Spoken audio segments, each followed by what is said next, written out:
Okay.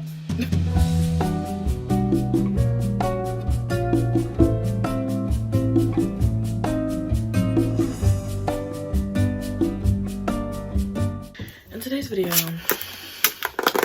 it's a little bit different. Now I'm going to be reading confessions off of the subreddit MIDA Hope. I've got this trend off of, I really forgot her name. I'll put her YouTube right here. But I've also seen this a lot on TikTok where they like have the story playing and then like Subway Surfers is playing in the back or something. The first confession we have. Am I the a-hole for refusing to tell my husband the gender of our baby after he skipped going to the doctor's appointment with me? Okay. My husband and I are expecting. This is our first baby and we're excited. Thing is, he barely attends any doctor's appointments with me and his excuses aren't even valid. He's willing to miss the doctor's appointments over soccer or a drink or board game with his friends.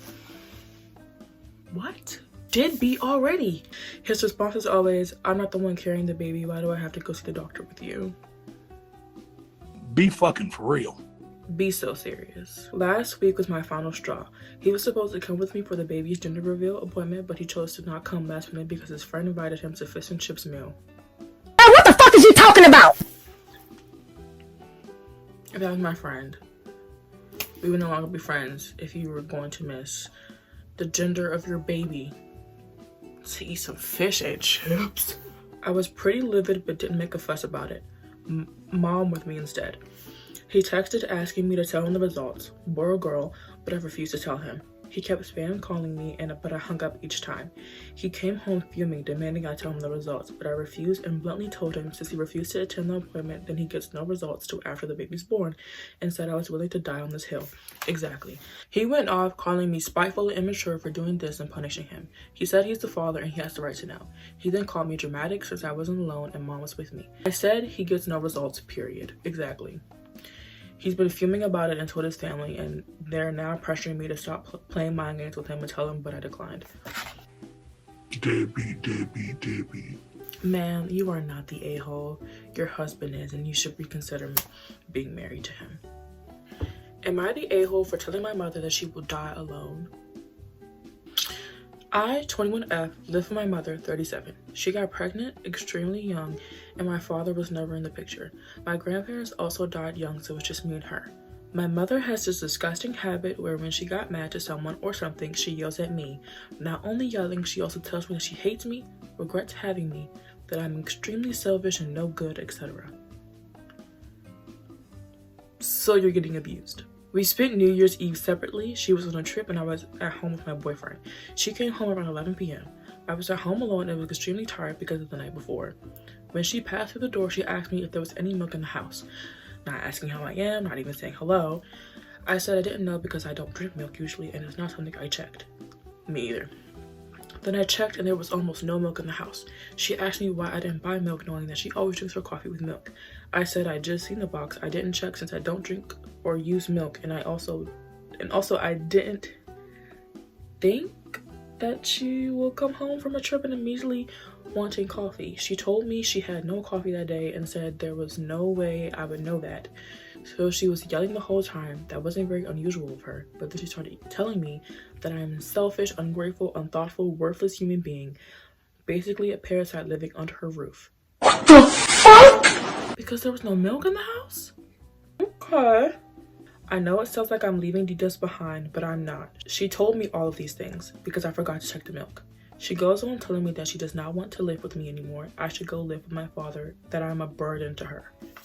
Then today came and I didn't leave my room. I didn't even eat or did anything outside of my room.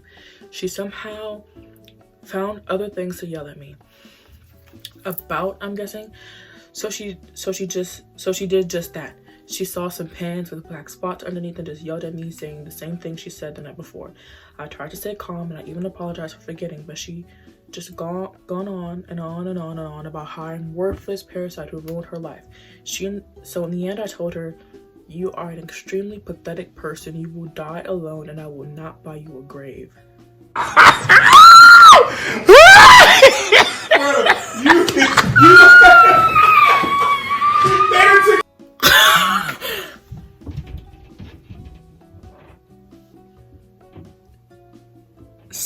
I will not buy you a grave has to be the most disrespectful thing you could say to a person, but it was so deserved.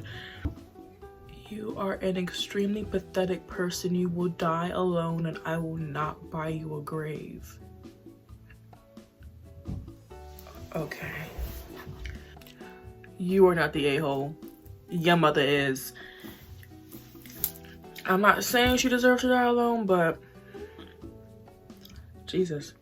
Am I the a-hole for moving out after my cousin told everybody I was a sex worker because my boyfriend paid me for nudes as a joke? I was roommates with two of my cousins, Laura and Julie, and their friend. The tenancy agreement is under Laura's name, but we used to split rent and bills equally. I moved out after Julie told our family that I was a sex worker after my boyfriend sent me money for a nude. It's a private joke between us, and I had asked him if I could borrow some money, and he replied that he would send it to me for a nude, which I told him I would send to him later. I didn't realize Julie was reading our conversation, but she asked me about it, and I told her it was a joke between us. She never believed me because she went and told our family that I'm a sex worker now. Why would she go tell your family? My parents now hate my boyfriend because they think he's a pervert who's taken advantage of me and who tricked me into becoming a sex worker, which sucks because we've been dating for years and they've always loved him before. I asked him if I could move in with him because my cousins keep letting our family in, even though I was trying to avoid them, as nobody believes I'm not a sex worker now, and they keep trying to guide me back onto the right path. This means that the rent and bills are now a lot more expensive for my cousins and their friend, as they now have to split everything between 3 instead of 4. Laura and her friend have asked me to come back until they can find another roommate, but I refuse as I don't want to live with Julie, even though they promised not to let our relatives in anymore. Julie has also apologized and tried to clear things up with our family. If only Julie kept that mouth closed, she wouldn't be paying extra money in rent and bills. Oh, mind your business. Even if she was, why are you gonna yap into the whole family? Gay sister or homophobic parents? Backstory. I, 29F, am gay and have been dating my partner, 30F, for 3 years now.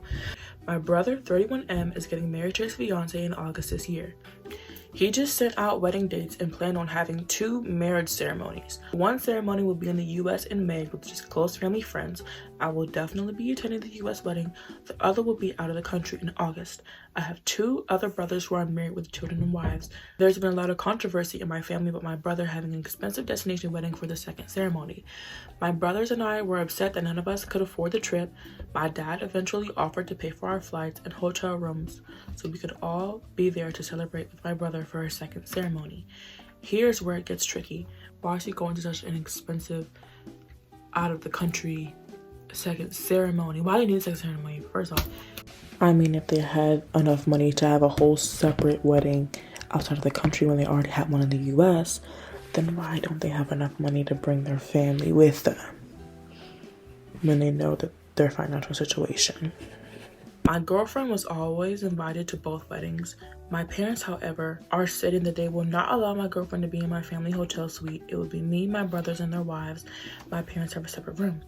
My mom initially offered to have my girlfriend stay in the suite as long as she pays, and as long as my brothers and my sister, my SOLs, I don't know what that means. They have no issues with me being gay, and they love my girlfriend. Later that day, my parents revoked that offer and told me that they are not going to appear like they support an unblessed couple at a Catholic wedding. Sorry, not sorry to tell you this, but if you're homophobic, you're probably gay.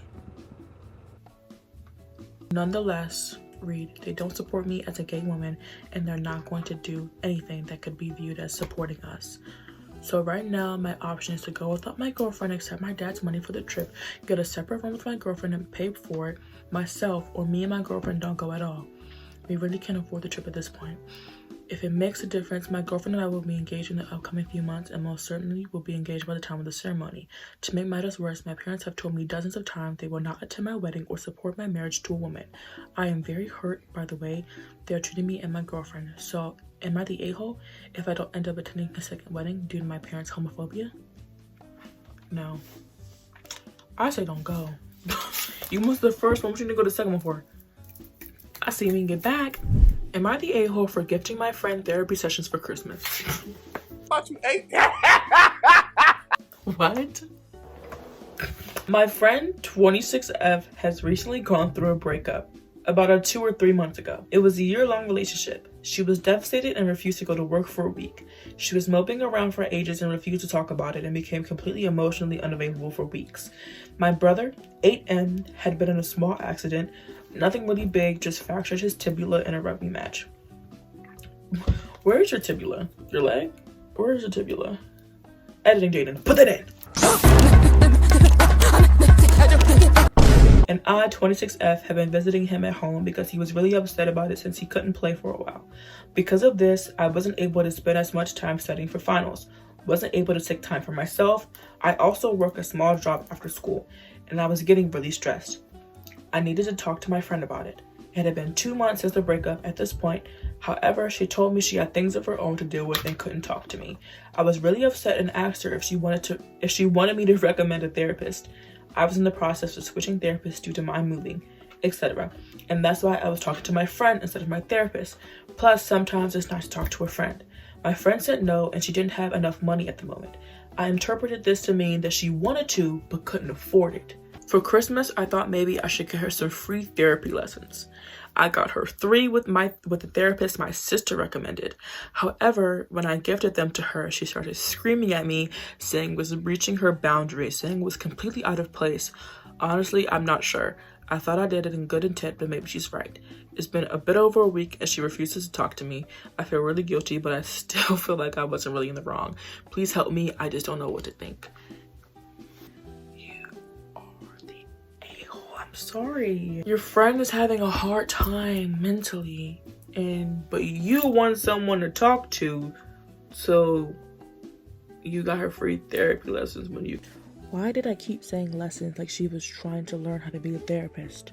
Sessions! I meant sessions. You could just find yourself a therapist.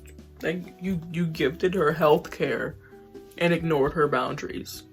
Buddy. Am I the a-hole for scaring my sister-in-law with a cardboard cutout of The Rock?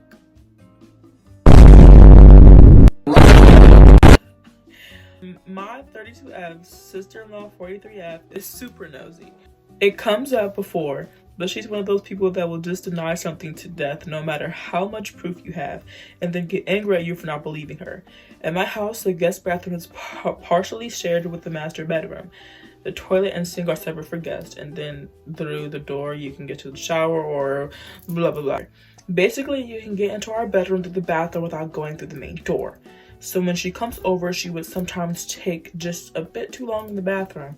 During maybe the 3rd or 4th time I happened to be walking by the bathroom and heard 2 doors close. I asked her if she was looking for something in the bedroom and if I could help her find it. She replied with, "No, why would I go into your bedroom?" and then change the subject. The next time she was going to come over, I set something small behind the bedroom door so I could see if it had been opened by the small item being pushed back. Later, I could see that it had been. So for me, confirming that she had been snooping again, I asked directly if she'd been in my bedroom. And she said something like, "I don't care what's in your bedroom, get over yourself." Yesterday, sister-in-law and brother-in-law came over. But before that, I ordered a full-size cutout of Dwayne Johnson, which I placed in our bedroom facing the bathroom door. About an hour into the visit, she heads into the bathroom. Very shortly after, there was a scream, a thud, and a door slam. She came out clearly angry. She's been quite startled and slammed the upper arm into the door frame while turning away from the cutout. Brother-in-law made it worse by asking, "Well, why were you in their bedroom?" I feel badly that she was hurt. It wasn't my intention, but I might be the a-hole because I think it was hilarious. Am I the a-hole for using my wife's $400 hair dryer on my nards? What are nards? Be fucking for real. 35M here. My wife, 32F, bought herself this awesome hair dryer from, I'm assuming Dyson, last month. $400 for a hair. This is easily the coolest hair dryer I've ever seen. It's silver/purple and has really cool design. Reminds me of the plasma rifle from Halo. Is that a game? Super quiet as well. You can dry your hair in stealth mode. I was so impressed by this dryer that I asked my wife if I could use it too. She said I could use whatever. She said I could use whatever I wanted, and it was good that I could use it to get our money's worth. I started using it every morning after my shower to dry my hair instead of just towel and air dry like I used to. I have short hair, so it only took like a minute to dry. Still felt like I wasn't getting much use out of it. So I started experimenting. I tried drying my armpits, which makes applying deodorant much nicer, I would think so. And I started drying down below. What the fuck? No! With the $400 hair. Ew. Side note, 100% do recommend without going into much detail. It just feels a lot more hygienic throughout the day. This morning, my wife walked into the bathroom after my shower and saw something perhaps she wasn't meant to see. For the record, I did not intend for her to come in, but I didn't have the door locked. I had one foot on the floor and one foot on the counter. Hair dryer in hand, pointed toward Venus and Earth. I may have been humming the Halo theme.